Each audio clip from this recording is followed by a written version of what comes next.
How to explain the success of Alabama's Crimson Tide. The college football team favored to grab its third national title in 4 years on Monday. Matthew Futterman has been digging into this phenomenon. He's right here beside me. Hey there, Matthew. How are you?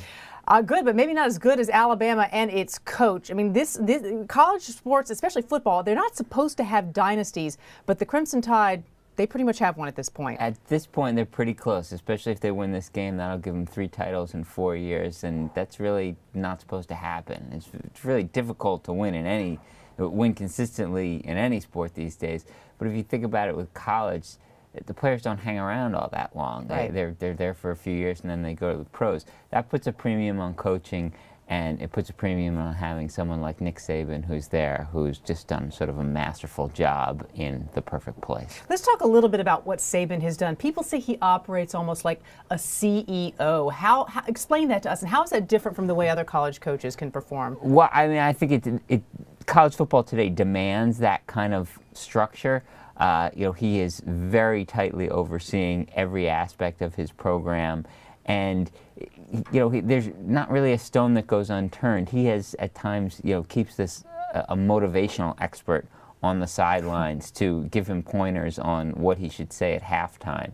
So, you have a coach and a trainer who are looking out for the physical aspects of his students. He has a guy there who's talking to the players throughout the game. What are they thinking? What are they feeling? What do they need to be told by their leader at halftime? And these players are listening to this leader because he has such a reputation of getting his players into the NFL, which is what these guys want. Right. I think it was 4 Alabama players went in the first round last year.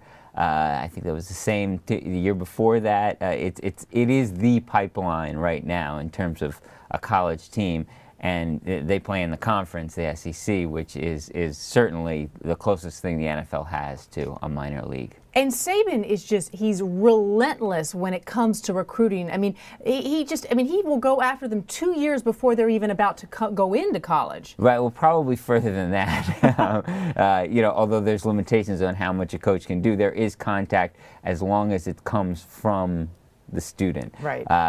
Messages get sent out, oh, he'd be interested in you, right. So they can call. So contact can become established.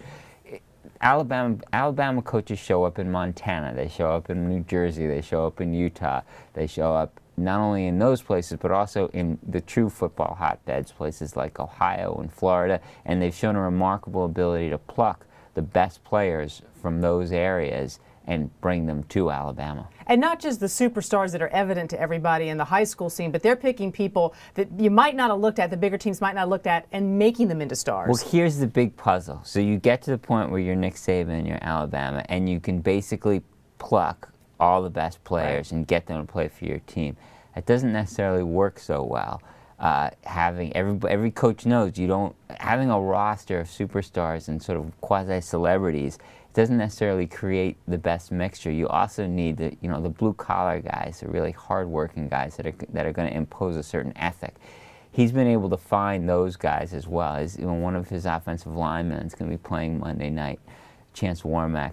Wasn't really recruited out of Georgia a few years ago, and now he's probably looked at as just about the best offensive lineman in the country. Very successful formula. Very quickly, who's your money on when Alabama goes up against Notre Dame on Monday? I'm going to insult our new fearless leader, Jerry Baker, who is a diehard Notre Dame fan.